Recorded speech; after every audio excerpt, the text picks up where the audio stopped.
Ladies and gentlemen, would you please rise for the playing of the Sibling Rivalry Baseball Podcast. And here's your host, Jana, and her big brother, Jeff.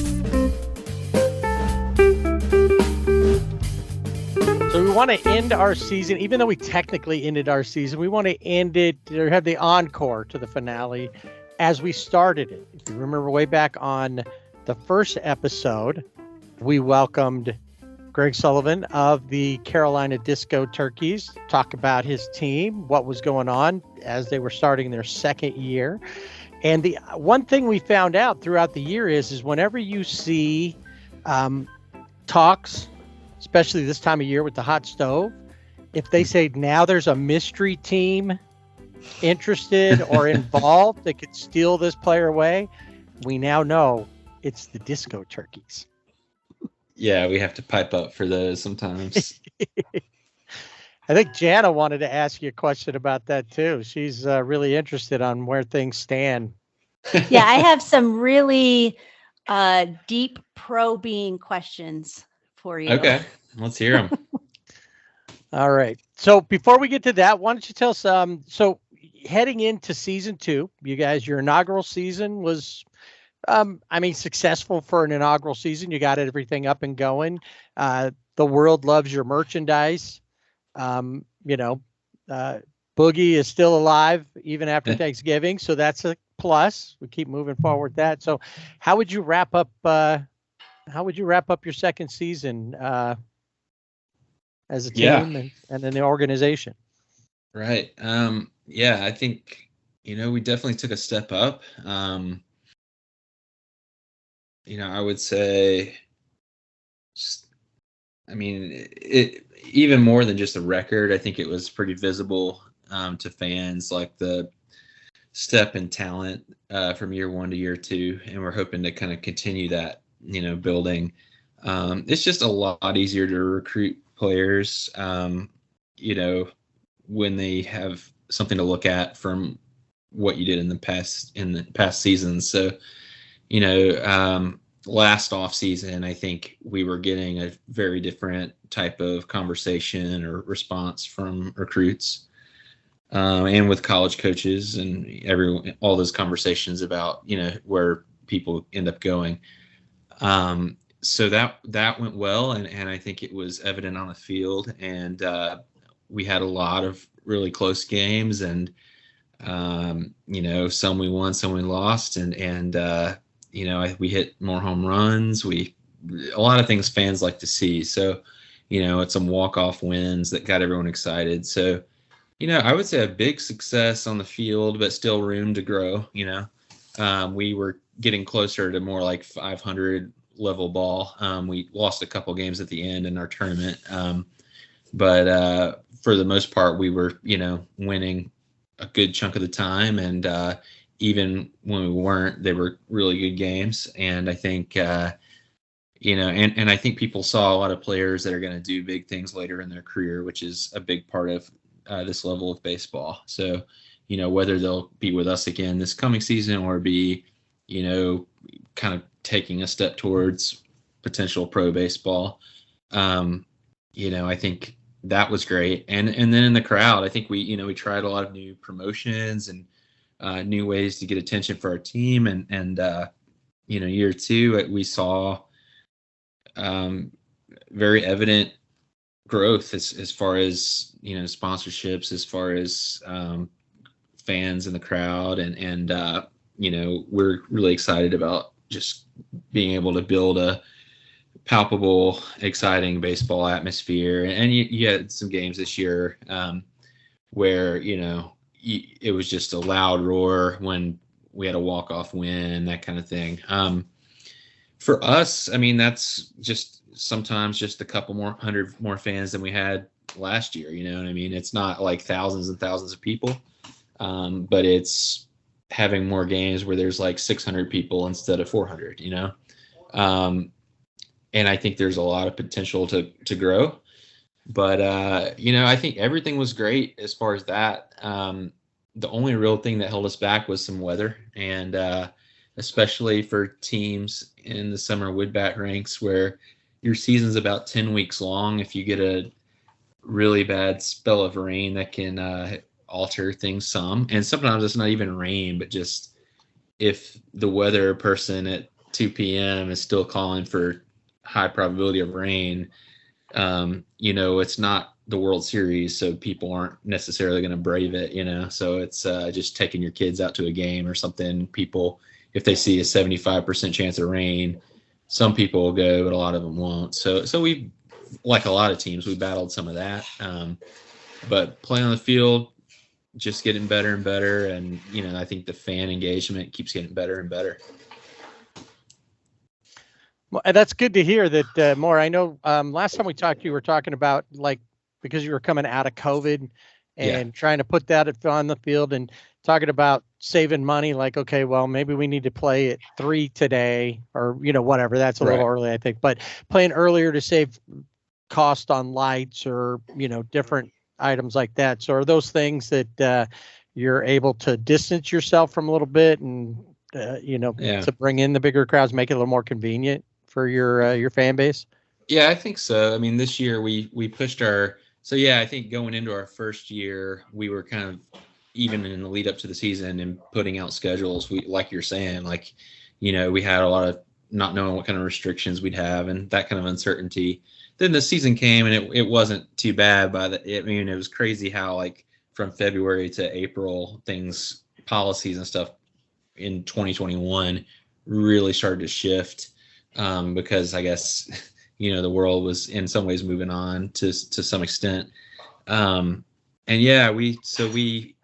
year we had our games scheduled for 5:30, which, would save some on lights. We still had some lighting costs.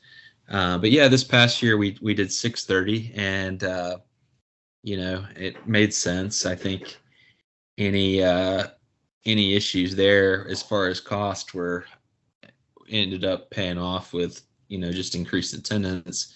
But also, another thing we were kind of thinking too is just long term, for us with summer and sun going down and stuff, a lot of our advertising's on video screens at the ballpark, like the video board and stuff like that. So we also were thinking along those terms as well, where if I'm sponsoring a team and, paying a few $1,000s to get my business name out there, if I own a business, maybe I have a family or something and stay till the 6th or 7th inning and have to go do something. If we're playing at 5 o'clock, it might be still light out, and the those video advertisements really pop at night. So playing at 6:30, I think all of our major sponsors would see their name, really big, and all our fans would see it.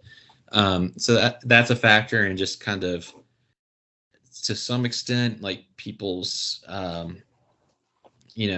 people's schedule is a factor there, and then just traffic and all that kind of stuff. Not like you guys are probably dealing with out west, right? But it's still something to think about. People, it's hot enough where we're at where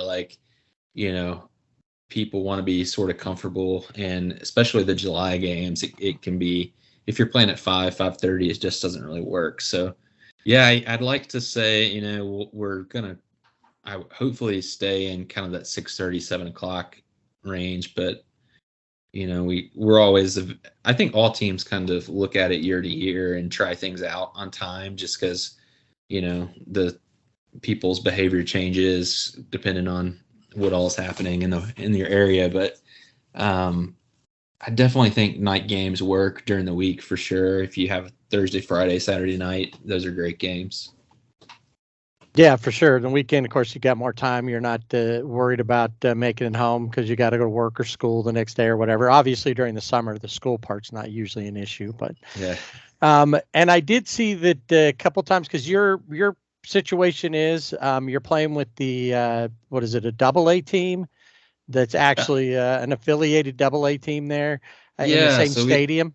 Exactly. We've been the last couple of years, so it's every time they're at home, we're usually away, and vice versa. And so, yeah, they play their games from, April to late September, I guess. And yeah, and so in some ways it's a lot of baseball in June and July, but it's, I think our town likes that. So That's good. So you had to do a couple of home games on the road. I think on your website it was like doing a little barnstorming there, and yeah, how it was described. Yeah, that's right. I mean, that was kind of, some markets better than others. It's in some ways it was the smaller markets that responded the most, the most like desirably to that, because for some places we'd play, like they don't have a regular team, so we get the whole town to come out. So it was kind of one of those pros and cons to all those situations. But from a player standpoint, there's definitely a benefit to playing as many home games as you can, because some of those barnstorming games, even though people are coming to see us and we might be wearing our home jerseys, as far as travel time and all that, it can feel like a road game. So we try to not go crazy with it. But we also just couldn't, I think like you were getting to, like we couldn't play all the weekends that we wanted. So sometimes we had to think outside the box. So some really good venues. We had a wonderful time, just from the facility standpoint, with the Hickory Crawdad Stadium. It was really nice. And with the High Point Rockers Stadium, it was awesome. It's not too far from here. So we actually had really decent crowds at High Point. It's still, it's like 20, 25 minutes away from here. So some of our fan base is probably closer to than others, but that was a good situation. And then we've had some small communities that were fun as well. But, hopefully we don't have to do, like I said, we don't want to do a ton of those just because of just a player lifestyle standpoint. But it's better than just playing a bunch of road games for sure. Right. Any hopes in the future? You have your own field, your own venue?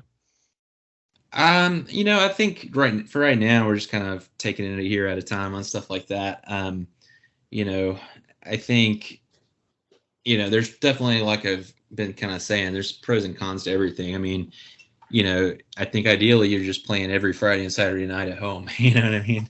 Right. But in a lot of ways it kind of works out, because we have to kind of give some other, if we're just playing some other teams on Mondays and Tuesdays, they're gonna want to play us on Friday and Saturday. So it's at the end of the day okay. But yeah, certainly I could imagine there being pros to doing that. But we also like to play on really nice fields as well. So that's kind of what's led our decision making so far. Well, and that also brings in, the better the coaching that these kids are getting when they're coming to you, better the facilities, the field, that makes them want to come back, or at least tell their friends about what a great program you guys have. Exactly. No, that's exactly it. I mean, they're very smart, perceptive. They have a lot of choices.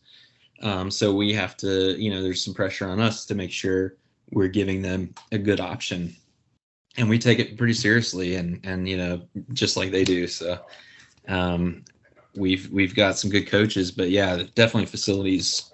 It's a huge consideration, and we want them to feel like they're getting good exposure, but also on a nice, safe, fun atmosphere, all that. They're looking for all of it. They're not coming to play on a sand lot where first base is a hubcap and second base is that broken bottle over there. And exactly. Some of these guys may have never played on something like that. I don't know. Yeah, I'd have to ask them. Yeah. Remind us what Truist Park, Truist Stadium. Jeff and I are always talking about that. Where do you guys play? Remind us. So last year we ended up playing most of our home games at Truist Stadium in Winston-Salem. That's where we've been playing out of. But we also played a couple games at Truist Point, so it is a little confusing, I guess. And that's where the High Point Rockers play.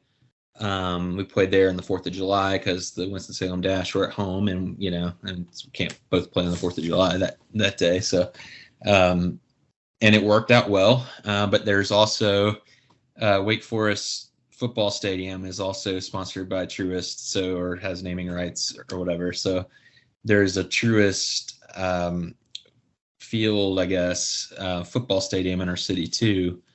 And then the Atlanta Braves obviously have a Truist facility. And I think the HBCU in Greensboro, which is like 30 minutes away, is their football stadium is Truist as well. So it's like a 40,000 seat. So it's I can think of at least 5 or 6 off the top of my head. Crazy. How many? Yeah. And just that area, like you said that last time, is like, you got to make sure you put it out there specifically. We're playing at Truist Park, Right. not Truist Field, not Truist this, that. Or we're just playing down at the Truist Bank parking lot tonight because that's what we had available. Yeah, as a PR person, maybe the inclination isn't that you want to plug everyone else's brand instead of yours, right? So but you almost have to some extent put in parentheses at Winston-Salem Dash Stadium, at Hickory, or at High Point Rocker Stadium, because if you just let it be Truist, that might not be enough for everybody. People driving all over. Where is this game at? We can't find it. We've been to every Truist we can think of. I know it is confusing. Sure. So I saw something about this, and I think this was the first year you did a Turkey Foot Cup or something to that effect. Is that right? Yeah, we did. We lost the Turkey Foot Cup. It was competitive. I mean, as far as unaffiliated teams, the Boone Bigfoots that we competed against for that were probably the strongest other independent team last season, I would say. We were probably the second best out of that bunch around here that on our little circuit. But yeah, I think we ended up winning 3 of those games, but they got most of them. But they were all like really tough games. Our players were getting kind of chirpy back and forth. And, I think we played each other like 9 or 10 times, but if we played 2 or 3 more, I don't know, it might not have been as fun because these guys are starting to hate each other a little. But yeah, I think the Rivalry Cup idea was good. And it, especially not being in a league early, it really did a lot to give us a feel of some kind of context or significance to the big picture of what we're doing. And 2 teams that are really pretty similar quality rosters, could kind of stack themselves against each other. That team has actually joined a new league. They've joined the Coastal Plain League. So that will probably change the dynamic somewhat, but we are going to continue to be able to play them. I think we've got 3 games scheduled with them this coming year, so we've got a few. We'll have to find some other ways to distribute our games, but we've enjoyed playing them and played them a ton the first 2 years, and we'll continue to play them, but not quite as much. Because now they've got the constraints of the league play that they've got to schedule around. What's a plan there for you guys? You hope to eventually find your way into to a league, or you like the independent role, or? Yeah, I think right now the independent role makes sense. That whole situation. I would say we're not closed to the idea of down the road maybe that makes sense, but every year as soon as the season's over, I get like 5 or 6 calls from commissioners of different leagues asking us, if we're going to join their league or something. But right now we just haven't had anything like that that's made sense for us in our situation. So often that can be, scheduling. It might just not be ideal. In some ways, the facility constraints might be tricky because every league has different rules as far as, some have rules about how much the facility costs or something. Maybe it has a rule that's like every facility of each team is $5 million plus or $10 million plus. Wow. Depending on the league, right? So they might have rules about having visiting locker rooms, having, different things. So everybody's trying to find the right fit for their budget and for them. I think really for most teams, I mean, there could be budget concerns with just fees and things, but I think travel budget's usually the big concern most teams have. I think for us, it's just finding the right fit. So, down the road, if we find the right fit, it might make sense. But, I think what keeps most teams wherever they're at is usually kind of how much travel makes sense for their situation. Because that's, a lot of teams, even on like kind of mid-level charter buses, those kind of fees can cost, that's $800 you're spending to bus somewhere or something. So. Oh, I wanted to wait, so you had a chance to ask a question along the way, Dana. I was going to ask you about promotions. You talked about promotions, and one that stuck out to me was, as a Dodger fan, we have Tony Gonsolin, he's Catman, and you had Catterday. You had a cat, bring your cat to the stadium. I have a cat. I don't know that I would bring him anywhere. Even it's horrible to take him to the vet. But how did that go? How many cats attended? So it was a huge success. I think we'll do it. I mean, I see no reason not to do it again, and it might be a thing we always do. It's a little different. It raised some decent money, for the Humane Society, which was awesome. And, I don't think it's so much that everyone brought a cat as much as people just came to see what the heck was going to happen. And almost like a Where's Waldo of, did you see any cats? But there were probably 6 or 7 cats, Yeah. Well, 6 or 7 they're different not really, people brought cats. Yeah, it's not like you put a cat. I mean, you can put a cat on a leash, I guess. They don't really do well, but you also had a dog night, right? Or a dog Yeah, we had a day, couple of those. And the first one, I don't know if it was the weather or just because the group we were working with hadn't done a dog night in a while, but there were 200 or 300 dogs, and they said it was like the most they'd seen in the ballpark in a long time as far as dogs, Yeah. So it was like we had a ton of them and it was awesome. But yeah, cat night was cool and just kind of just fun to do. We played a lot of cat related music. And we also, there was this guy that I ran into before the season. He'd heard about it and he just kind of came up, wanted to talk. I was like, you never know when people do that, what it's going to be like. But he ended up being really cool. And his name was the Mad Catta. And he's awesome. And he apparently is a Carolina Panthers super fan that lives in our area. And he dresses in the coolest ways. He has the coolest jackets and like face gear, mask type stuff, crazy hat, I think. And he had a little crew with him that he I guess he helps make their costumes. I'm not exactly sure, but I was thinking we need to get these guys back to every game. He threw out the first pitch of that game, which made a lot of sense. And I think having it was kind of like back in the day at Raiders games where you have all those characters dressed up, Yeah, the black hole. Yeah, that's what it was like for Saturday night. So it was, we had some people with cats and strollers, cats and little, fanny packs and stuff. And then you had these wild characters down front, the black hole kind of situation of the Mad Catta and his cat friends. So it was cool. Any other promotions that you had that maybe whether it was new or something you carried over that stood out for you that you can't wait to do again?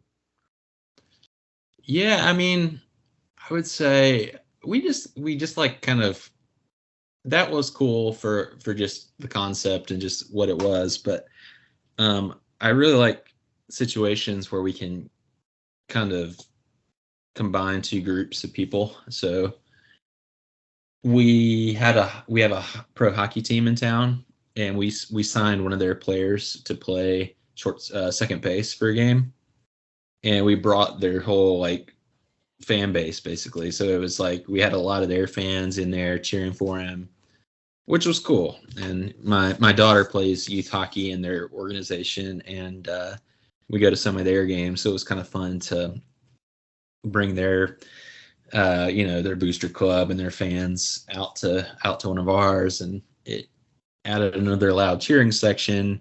I think it also made us some new fans, but it was also, I think a lot of teams will honor something or do something that pays tribute to something, but to actually take it to the next level of, we're going to sign one of your players to play for us, that is much richer, and it's something that's you're capable of doing because of this level of baseball. It's just, it's a certain amount of flexibility you have. And to give some more context, this was a guy who played, baseball through high school, and currently plays pro hockey. So he's in really great shape, has a baseball background, obviously it's not quite the same conditioning, and maybe he wasn't as good at baseball, but it looked, from a fan perspective, he looked like he kind of belonged out there. So it was fun. Well, if he'd have been a goalie, that'd have been perfect. Any ball hit to him, he'd have been ready for that. He may not have been able to throw it anywhere, but I know. Well, I really want to sign Zach Campbell to play outfield for a game. There you go. That would be fun. I mean, if he can catch from the crowd, we'll see. Right. Fans might hate it, but it's worth a try. Yeah, it might, that's it. See, you have that luxury to do anything once. Right. At this point. And then, as you, like you said, as you build, you figure out what works best for you and what makes sense. Yeah. Yeah, I think so. And it's, the one thing is just kind of like, there's probably some lines you don't cross, and there's, making sure it's a situation where the players don't feel like it's interfering with their time that they deserve or their development. But, if you can do fun things that they're probably having fun with too, that bring more people into the ballpark, I think everyone wins, Yeah, for sure. Yeah, I think anything like, the cross promotion with baseball and hockey, the cats at the ballpark, whatever it is that get people to the ballpark and then watch the game can really help grow the game. So I think that's great.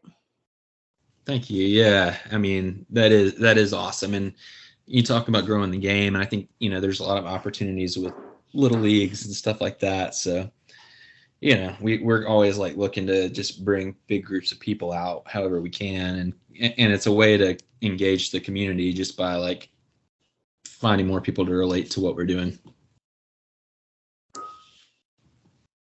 So you mentioned early on about the tournament. I know when we talked last time, you talked about that, and you were happy with the overall, the success that you guys did have. This year, I knew from the beginning that you had a tough road, because being aware of it, as soon as I saw it was coming up, I kind of paid as much attention to it as I could. And I saw you guys drew a tough team to start everything off, and it didn't really get easier from there. Yeah. Yeah, I think that's fair. We started with the team that eventually won the tournament, the team out of New Orleans, and they tend to win it a good bit. And they had a pretty good roster this year. So, yeah, it was one of those where they were just like, once they got ahead early, it was kind of, tough to. It was a hole that was tough to get out of. The second game we played was against Philadelphia, and that was, I would say, probably more of an even matchup, but they just beat us. So they were pretty good. I think they went pretty far as well, but it was more, I would say, comparable to the group we brought. They might have had one or two more elite pitchers, maybe. I don't know, but if it was a game that we had a shot at, and then the last one, I'm not really sure. I mean, that was one we probably could have won, but yeah, we lost all three. So I think tournaments. I mean, a lot of people around the country are watching the World Cup and seeing teams that are pretty good not make it out of the pool play. So that's basically what happened to us. I mean, we were probably the 8th or 9th best team there. Just my take on it out of 16. We just ended up in a pretty tough pool. There weren't really any easy games out of the three. So, yeah, but you never know. It's also baseball. So like, I feel like you sometimes see teams that aren't very good, have a couple good games, but I don't think that's really what happened in ours. I think it was just we hit some tough competition, and this is what it is. But it's a little tough. I mean, I'm trying to think of the best way to explain it. Yeah, it's just like kind of late in the season, and all these teams are dealing with the same stuff. But everyone's trying to kind of build their roster where when early August comes around, they've still got some pretty good pieces. And I thought we brought a lot of good guys up there. It was just, between it being a little bit challenging, and we didn't have every single one of our guys, which a lot of the teams up there are in the same boat. So, yeah. But I think, for me as someone running the team, I think, it's better than the other problem where it's not good competition. So if nothing else, at least we kind of got to play some good teams, and for our players, at the end of the day, they want to look back at their summer and feel like they played good competition, faced some good pitchers. So I think from that standpoint, it was good. Saw some for each kid. I'm sure they're looking at it as your players go, looking, did I improve? When they show back up, is their college coach going to go, oh, it looks like your summer in Carolina worked out well. You've picked up, you've gotten better at insert skill here, or your bat speed's better, or whatever. Definitely. So, yeah. And like I said, like, from that tournament, I mean, there were definitely some, like, the first game was just a forgettable pitching performance across the board for us. But, we had a kid that hit a home run in all 3 games. So, and it's like, he ended up hitting 5 for the season, but 3 of them were in that tournament. So, hopefully for him, it was a way for him to build off some success going into his, first year of college for him. Gotcha. And he's coming back to us, so we're excited about that. Maybe he'll start early this time, That would be good for you. Did you have the same fan reaction that you talked about at the tournament previously? How people, they didn't really know about the disco turkeys, but then they got into it, liked the team style. Obviously, we talked about your merchandise and how popular it is. Did you have that same reaction? I would say, I would say we had some of that. I would say not as much, but I think part of that was just our own fault. If we had advanced to playing in some more relevant games, on the bigger stages, we would have given them a chance to rally around us. But no, I mean, the town was awesome. I recommend that kind of setup. Playing in against a place where people like baseball, and good atmosphere and all that. But yeah, I think our first year we won a couple games in pool play and then made it to the final 8. And then when you do that, you're playing in a bigger stadium in front of bigger crowds. So, I think that would have been the difference. So, I mean, we try to get our guys on the big stage when possible. We just didn't make it, but I think we had some good times. We went to a Pittsburgh Pirates game while we were up there, so it was a little bit of an excursion. But for some of our guys, you have to remember that we're like 6 hours from any MLB team. So we had a couple guys who'd never been to an MLB game before. Oh, wow. And so there they go. And they got to go to one of the best stadiums in the country. I mean, it's hard to beat. It was my first time at Pittsburgh's ballpark as well, and it was awesome. Playing in a great park, and you guys could have probably played the Pirates that night and had a really good chance of winning. So, well, I'd like to, on Twitter or whatever, we'd probably claim we could, So, and you never know, I mean, you never know. Like I said, it's baseball. Any given night, things there are surprises. Yeah, well, the game we went to was, I think they were playing the Brewers, and it was a really good game. And it was like everyone was on their feet for the last couple innings in that lower bowl of the stadium, and I think it might have been a walk-off. So it was definitely for the guys who hadn't been to a game before. It was a good one. Yeah, it's one of the parks that I always want to go to. I used to work for Marriott Hotels, and I don't know if it still is, but right across the bridge is a Renaissance, which is a Marriott hotel. And I always wanted to go there because you can get a room that looks out over the river and then walk across Clementi Bridge and go to the game. Haven't made it yet, but that is one of my goals. The downtown area there is cool. You like just walking around the concourse, you see so much of the city, all the bridges and rivers and other architecture. It was kind of like a different world, but I've never been to, that was the only time I've ever been in the city of Pittsburgh. So I felt kind of lucky. It was cool.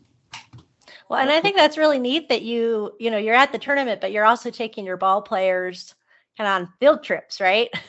And being able to bond as a team and do that whole thing. Yeah, it is kind of like a field trip, honestly. But it's about, for us, it's about making them have an awesome summer, So it's like, if we can do a few little extra things here and there, it goes a long way. And I think they like it. And we had a blast. I it's a late night when you're already like playing all day and then doing that and traveling and stuff, but it was definitely worth it.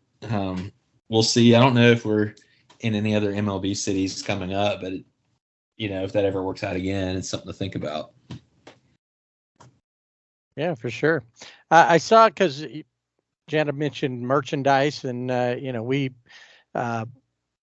see everything that's online, but I did notice on your website that you now have a team store there in the area, at the local mall there, I guess. Yeah, it's one of the few malls that still gets people to go to it sometimes, So I don't know why. Like there's not any malls, I guess, to the north and to the west of us for hours. So it seems to get like kind of regional attention or whatever. But yeah, no, I we look at it kind of as a marketing thing, as well as, you get a few emails here and there of, hey, is there a way for me to pick this up without having to pay for shipping? And so I'll just be like, we've got a store in the mall now, but it's, at least for right now, it looks like that's more of like a holiday store thing for us, which is really kind of during the season and during the holidays, and maybe a little bit in the lead up of the season are kind of our busier times. So it's nice, but I think we still are selling more online, than we do in the retail, but we like kind of just having signage in front of our local fans, and just keeps us kind of a little bit on people's mind year round, I know that, I don't remember, I think I posted a picture in my t-shirt, and I think it may have been right around the time you guys were going to tournament or something. And I just said, hey, supporting them. And I got a few, private messages going, where'd you get your shirt at? I go, well, DiscoTurkeys.com, go. They got a lot of different cool things there. And it looks like you've, different little things have popped up here. I've seen some new stuff, and here and there. So that's the one thing I don't have yet. I need to get myself a hat, and I'm not sure. I'm looking at yours, and I remember when I saw that come out, and it's like, well, what do I want to get? So yeah, it's tough to keep the caps in. We've got a massive order of caps that are coming in Monday morning, I think. So, so the people will be excited. The caps are tough. It's, you got to get a whole bunch of them to make it worth your time. And so we do, but it's sometimes takes a couple months to get them, Right. We're excited. But yeah, we've got a bunch of New Era caps, and this off season we've also been trying to add some additional like sweatshirts and hoodies and stuff. That was an area, because like when we started the team, we had a lot of t-shirts kind of right out of the bat, but we weren't really sure kind of what demand would be in the winter time, and it's not quite as much, but a lot of fans that wear our t-shirts might want to wear our hoodies or sweatshirts and stuff. So it's like we've been making sure they have some choices and have them out there. But there's a little bit of learning of like, kind of what people want, and just experimenting with what you can do and trying to do things that are a little different than you've done before.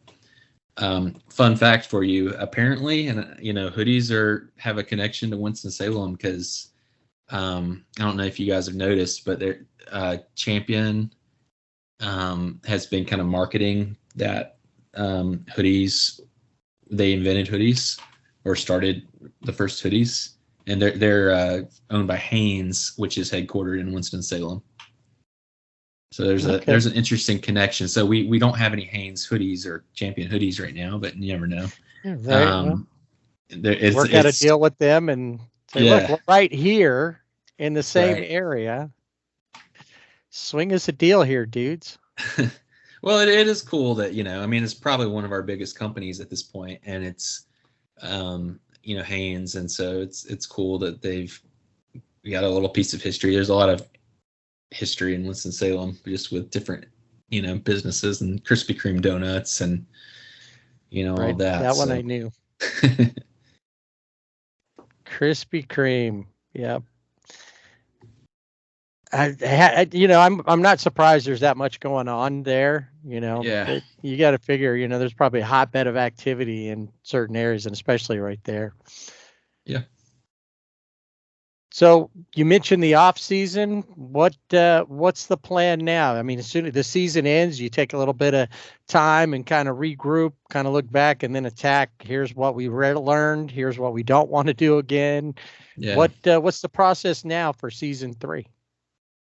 There's maybe a couple weeks of break, not much, and then we've been just kind of cautiously doing different things to push things along, but yeah, right now just working on tweaking, finalizing the roster some, and doing some of that work. Also, some scheduling's been done already, and just kind of we can kind of see when the Dash are playing and get a sense of that, and try to hit the opposite dates that you really want to get. And we've been doing some of that, figuring out kind of which teams make the most sense to, even though you're not in a league, you still kind of partner up loosely at least, and schedule with and work with. And we've been doing some of that. And I think it's a lot, really, when you think about just this promoting the games themselves, but also just doing all the behind the scenes stuff of building the team, building the schedule, and all of that, on top of holidays and merchandise and stuff. I could imagine that it would so you're going all year long, all the time, with because even though the season's over, you really already got to be thinking ahead to how next season plays out. You're building those relationships with these players that you can hopefully bring back, or if they're not able to come back, at least maybe they're off telling their lower classmen teammates.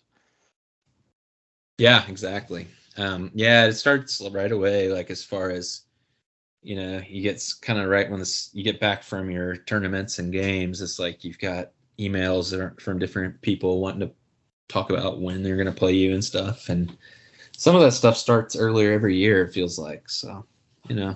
It's good though.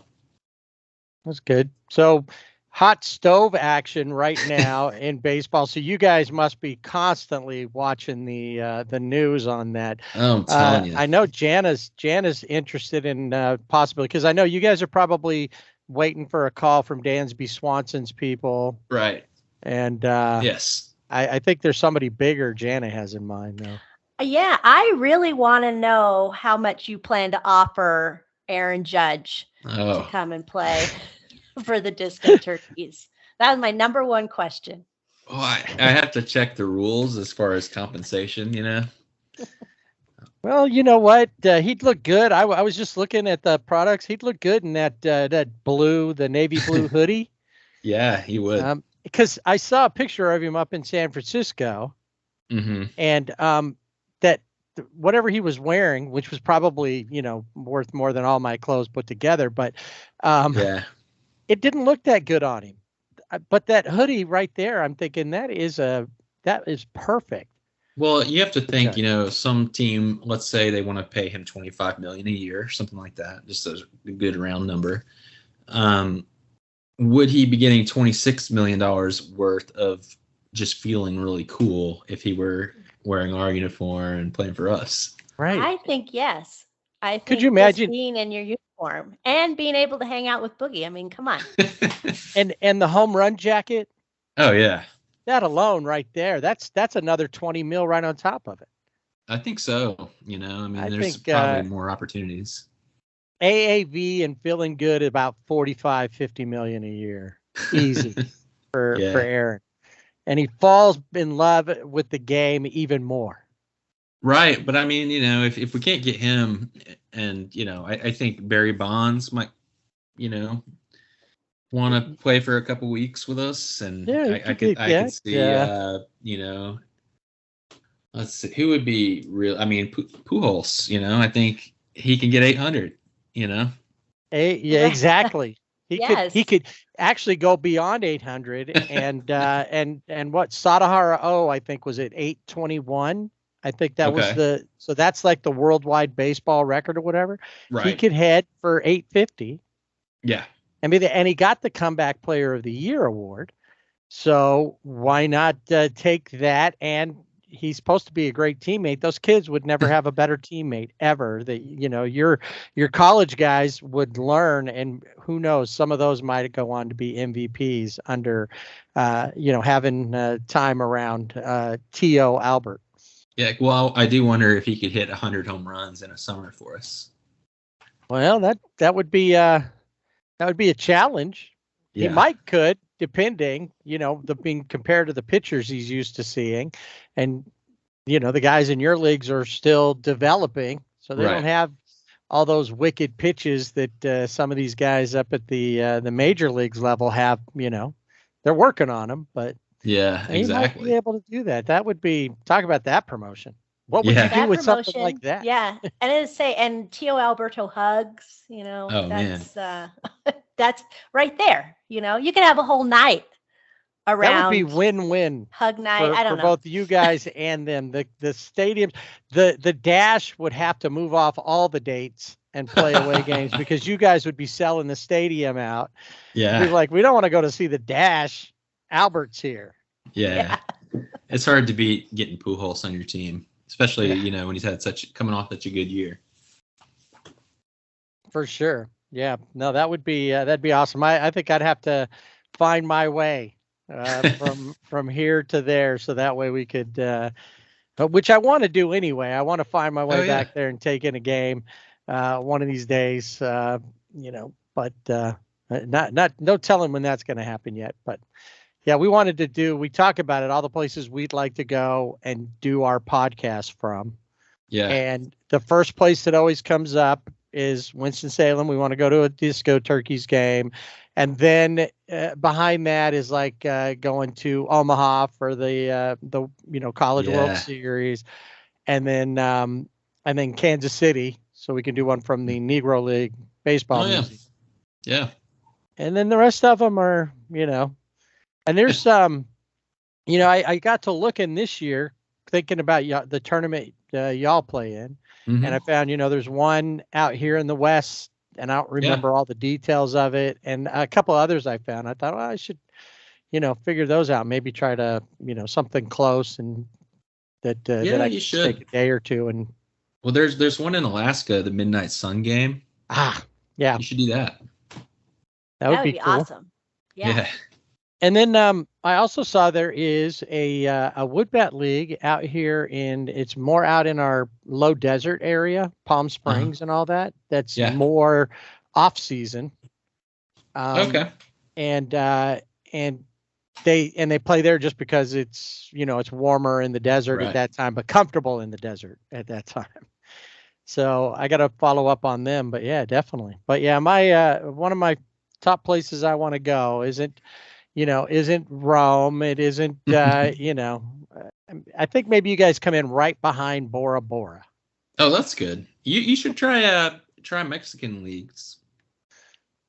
I have seen some games. I'll have to find my way down. I haven't been to Mexico in a little while, but my father-in-law is from Oaxaca, and they have a team down there, the Guerreros, so the Warriors, and so yeah, I definitely would. That would be fun too. But we want to do that, but we need people. We're like you. We just finished our third season, so we're just a season ahead of you. We're still, we build up. It seems like every year we get a few more people here and there. So we're just hoping that we can continue to get more and more. And that's why we're happy. You were willing to come on and hang out with us, and maybe we pull in some of your audience to listen to us talk to you. I love it. I like that we kind of started at the same time. So, yeah, absolutely. Yeah, we were all fired up going into the 2020 season, the season we started, and were you guys kind of in that same group right around in that time frame? We were planning on things, but we didn't have everything ready to go. So it gave us a year to kind of just sit on our thumbs a little longer, and plan. So, but it's it would have been a tough year if you were relying on games to happen to talk about them, Well, if you get a chance, go back to that first season. I think some of our best stuff, because we started getting creative in ways to bring baseball back, or there's always the thing about how baseball, we need to do things to energize the audience or get younger fans in. And so we came up with a bunch of plans where we could isolate players because of COVID, and they could play on an island. We could have Survivor Baseball was one of them, where like we stole from the show, and you could be voted off the island to go back to, suffer with the rest of us COVID. Like a penalty box. Yeah. Okay. So we had a whole plan. If you're interested in any of those ideas, just let us know. Yeah, send them over. We have quite a few. We do. We always come up with something. I think this year, I don't remember why. What was the deal? We had one with red solo cups for the A's, but I don't remember why it was now. I don't know. I have to go back and look at my notes. We might. I mean, I'm not opposed to playing. Instead of playing road games, we'll play our home games in Winston-Salem and have half our play instead of road games for the other half, just be Oakland's other team, There you go. Take over the stadium if they had ever decided to leave it. That would be cool. Yeah. I mean, of all the teams, that seems, that would be, the Coliseum. That'd be cool. Yeah, for sure. Well, we'd love to do that. Well, that we look forward to that possibility, because chances are the A's are going to be in Las Vegas. So Oakland, you'll be filling a spot. Yeah, it is crazy how Las Vegas went from not having any sports at all, and I guess everyone's kind of shrugged off any kind of reservations they've had and are jumping all in. But it's kind of wild that they're all leaving from Oakland to Las Vegas in particular, Right. Yeah, that well, wasn't real sure. It's either that or you come to LA if you want a fan base, I guess. And Right. That's what I always thought was a great place for that, was that, or even like with LA, was I was all for building a stadium and still not having a team. Right. And then every week another 2 teams comes in and plays, because if you go to a game in LA or Vegas, you have a large amount of any fan base from the other team at that game as well, because there's so many transplants out here. Oh, I bet. Yeah. So that helps. So, all right. So when does the season start for you guys next year? Yeah. So we're still working on our schedule, but I would anticipate it starting in late May, as usual. For us, we want to, if we can get home games around Memorial Day weekend. I think Memorial Day is on a Tuesday, maybe this next year. It's kind of weird. So, the way it fell. So we'll probably try to get a home date or 2 if we can in late May. But, June and July, it will be the majority of our games again. We're kind of seeing, just right now, just talking with other teams, trying to figure out kind of how much travel we want to do. And, but yeah, we play most of them in June or July, a little bit into August. And then, it just makes sense to start in late May. But I think the trick with games in May is just kind of not playing like 3 or 4 or 5 days in a row, because you may not have all your players in late May because of College World Series or, advancing into the super regionals and stuff like that. Oh, right. Yeah. Cause you're going till June with the CWS. So that makes a lot of sense. What is then, I may have asked you this last time, roster size.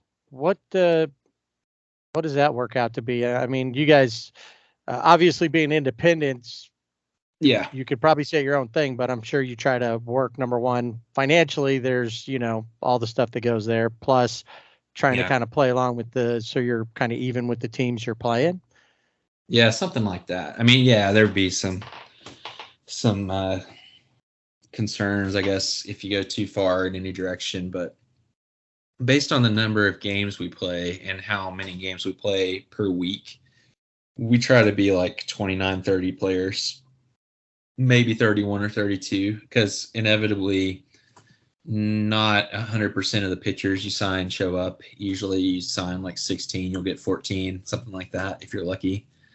And then 1 or 2 may have to leave early before the season's over. So that's like the big thing, is to make sure you have enough quality pitchers to help yourself, because like it's not just having a number, it's making sure that they're able to give you a certain amount of innings so that you're not having to strain. The burden of doing those innings isn't on 1 or 2 guys, that they can kind of all kind of pitch in and help each other stay healthy. Yeah, and I think I remember last time you mentioned that, sometimes you kind of get restrictions from their college coaches saying, you can use them, but sparingly, and then I'm sure there's also injuries that you need to take into account. Yes, I think we listen to them and listen to their college coaches, and some of them may kind of come to us with their college coach kind of saying, here's how I want you to use this person, and that's something we have to do and take seriously and carefully and all of that. But on top of that too, we just kind of let them know our philosophy of, hey, if you're not feeling good, just tell us, and we'll we want, our goal is for you to be getting a good experience out of this, feeling healthy, and like we're putting you in a good position to succeed. So that's how we approach it. And a lot of the pitchers kind of have that mindset of, they kind of know how to listen to their bodies by the time they're an elite college athlete, so they listen to their bodies. Sometimes they tell us fewer innings than we expect, but we have always planned to have enough guys to where we're making sure we're doing everything we can to put put the team and the staff in a good position. And sometimes that might mean adding a pitcher or two in season just to make sure, you know, that if you had someone who had to go back to his college a couple weeks early, that you get somebody else just so your staff's in good shape. Just like the majors, you know? Yeah, no, I hadn't even really thought about that when I said about roster size, but yeah, you guys got to plan out a little more. It's not like having a whole, 3 levels of minor leaguers or I guess you need a taxi squad as well, right? There's a lot of different ways. Yeah. I mean, I would say, and that's the thing, like, you know, if you're a team that's playing like 3 or 4 days a week, maybe you only need 23 guys or something. But like when we're playing mostly like 5 days a week, we need to make sure, especially on the pitching end, that like, you know, we have enough catchers where they're not having to catch every day of the week, you know, and stuff like that. And same with pitching. I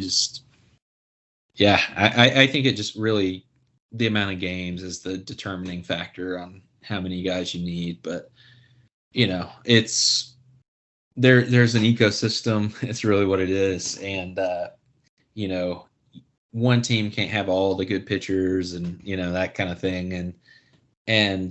But it all kind of sorts itself out, you know, by the better teams provide a better situation for the players and they want to come play for that team. But then there's also, you know, other places people can land if there's not enough spots. So it all kind of works out. Gotcha. So last thought, if you could have, what's your perfect season? If next season, the stars align, Albert Pujols is anchoring down in your dugout. Aaron Judge has decided to forgo the millions of dollars for the good feeling. What is your perfect season for your third season?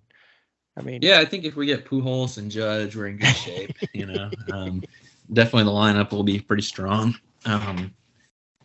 Trying to think of how I would answer that. I mean, maybe we could get Jeter and put him at first base, so his defensive liabilities wouldn't be a problem.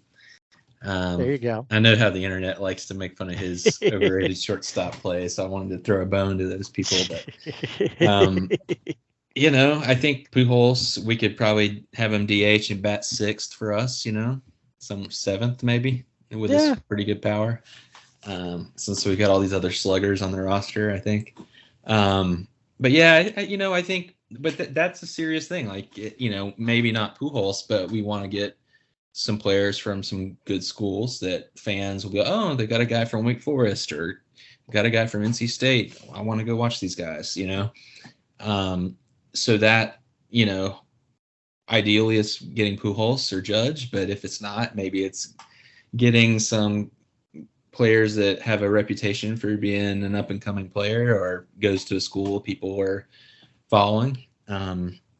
That helps the fans. I think, you know, it's not only I'm going to have fun, but hey, this is pretty cool. There's some good baseball happening. So, you know, for us, it's all of it. We want to be good on the field. We want to have fun. We want the fans to have a good time. You know, we want people having memories, you know, like people bringing their kids to their first baseball game at a Disco Turkeys game of all things. You know, there's got to be some kids in Winston-Salem that's the case. You know, maybe they're 3 or 4 years old and their mom and dad took them to a Disco Turkeys game and they'll always tell them about it, you know. So all baseball teams are a part of that tradition, you know. Right. So we got to do a good job. Well, I mean, I think you started out right. You got you put out a good logo that got people talking. The social media game, we talked about this last time, is that you guys are on top of that, and really just always being there. It's always fun to see how you guys are going to chime in, on certain things that are going on. You know, okay, well, tell.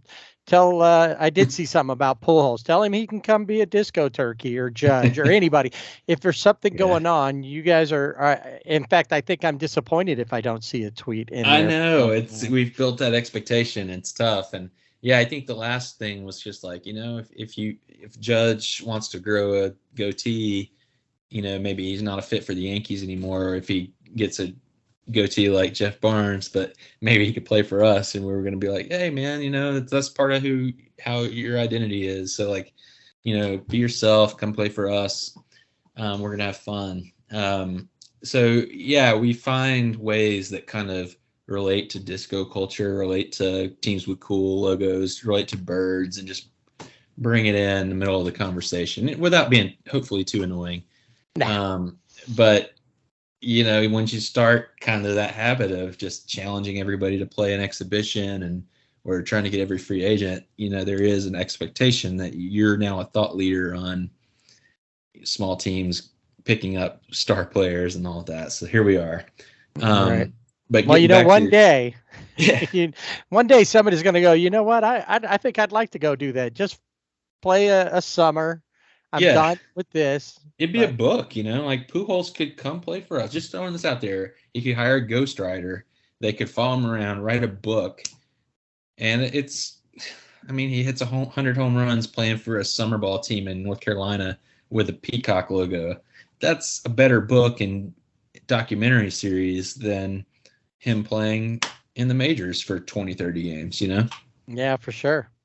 I'd want to be the official podcast of that. I'd come back there for that, just to podcast every day about Albert's adventures through the disco turkey world. Man, I'm telling you. But you asked earlier though about like kind of what's the goal, and I think it's growing audiences and finding new different ways to let them kind of have fun and celebrate, you know, baseball with us.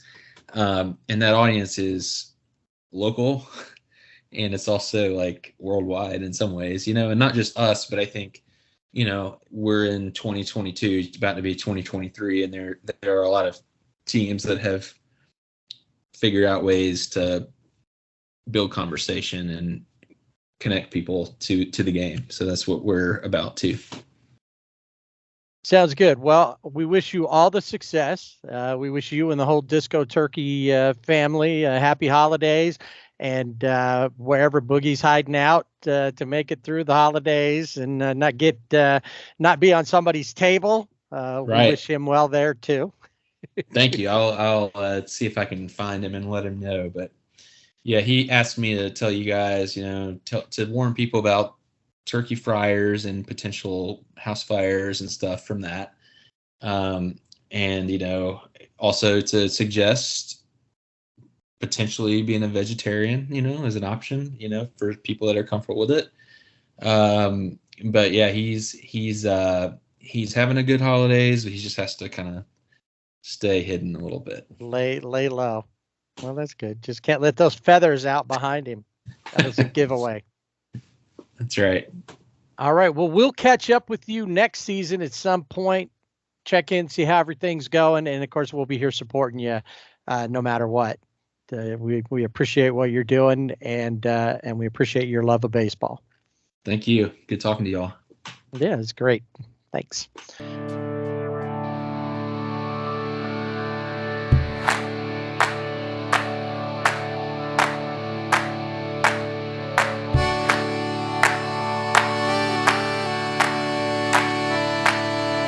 A couple of things that we need to wrap up here before we really put a final wrap on this Encore. You guys were so excited about, you know, just like at a concert, you wanted more. And so we gave you this Encore. Big news just coming out. And it's another player the Disco Turkeys aren't going to be adding to their roster. And my big, bold, over-the-top prediction is already... It's like a bracket buster, like during, you know, on the first weekend when the number 1 beats the number 16 beats the number 1 seed, and then your bracket's completely done. Yeah, it's decimated. Yep. Well, my pick has been decimated as we just found out that Jacob deGrom is leaving the Mets after all. Yes, he has signed with the Texas Rangers 5 years. $185 million guaranteed. It also includes a full no trade clause and a conditional option for the 2028 campaign. That would make this whole total $222 million to Texas. Wow. And imagine last year, this time, they had already spent a couple $100 million just in the first, before the lockout, because this time last year we were in lockout. Yeah. So there's some other moves going on. Do want to mention too that Don Mattingly didn't last long out there on the open market. He is bench coach for the Toronto Blue Jays. We'll see if him being there helps them get over the hump and finally make it back to a World Series or not. And there's been a lot of other moves. Some trades have happened, some things like that. But we'll talk about how everything shook out at the when we come back in March. One other thing that we really wanted to bring up here before we decide to close this one out is the passing of Hall of Famer and spitballer Gaylord Perry, former Giant, Indian. He played for 8 teams, and in an old timers game, he had a jersey that had all 8 teams' logos on it. And but primarily, he's known Padres, Indians, and Giants were the big teams that he had a big impact on. The first player to win a Cy Young in both leagues. He passes at 84, simply of just being 84 is what we're hearing, right? Yes. Yeah, just passed away of natural causes at his home in Gaffney, South Carolina. So he played in the MLB for 22 years, pitched 5,350 innings for, as you mentioned, 8 teams from 1962 to 1983. Very impressive. And he proved his former manager for the Giants, Alvin Dark. He proved him right when in 1969, just hours after we landed men on the moon, Gaylord Perry hit a home run. And his manager said, "We'll put a man on the moon before Gaylord Perry ever hits a home run." And within hours after that, when he had a really bad swing, the way that it went across, there was no way. He couldn't really hit at all. But so he proved him right and did that. That's always been one of my favorites. He said they were talking about it all in the stadium. This is what Gaylord Perry said. He said they were talking about in the stands and a moment of silence for the astronauts who landed on the moon. And he said about 30 minutes later, Claude Osteen grooved me a fastball and I hit it out of the park. And there's history. So farewell to a character and a great pitcher, one that I enjoyed watching. And a little sad to see that he's not with us anymore. Farewell, Gaylord Perry, and all the best to his family.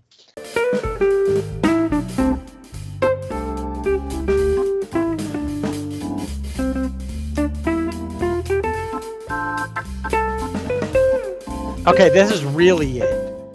The bullpen cart is out of gas or out of charge because they're electric. So it's out of charge. The tarp has been laid out until they decided to completely tear up the field. Maybe if your field is somewhere snowy, it's covered in snow, like Buffalo. And that's it. We're done. We will not be back, at least podcast-wise, until next March, 2023. We'll see you on social media, and let's remind them where they can find us there again. Yeah, we are on social media on Instagram and Facebook at Sibling Rivalry BB, and on Twitter at Sibling Rivalry BB without the A. And follow us on Twitter and, of course, our other social media, because you never know when we're going to pop up with maybe some crazy ideas. Maybe, you never know what we could have in store for you. Don't forget to stop by our website, siblingrivalrybb.com. Check out the Fanatics link. Lots of gifts for all your favorite sports fans, for every team. And of course, you're going to want to get started with World Baseball Classic. I'm seeing that some pitchers are starting to join the team as well. So once again, it's been a great season. We appreciate you hanging in for one more for our Encore. And we want to thank Greg Sullivan of the Carolina Disco Turkeys for bookending our season, being here on the first episode and on the last one, the Encore, the post last one. Yeah, we had to end it, on a high note. So we ended it with our friend Greg from the Disco Turkeys. So have a great holiday season, a great new year. We'll see you for around opening day, March 2023. Whatever you do, don't forget to swing away.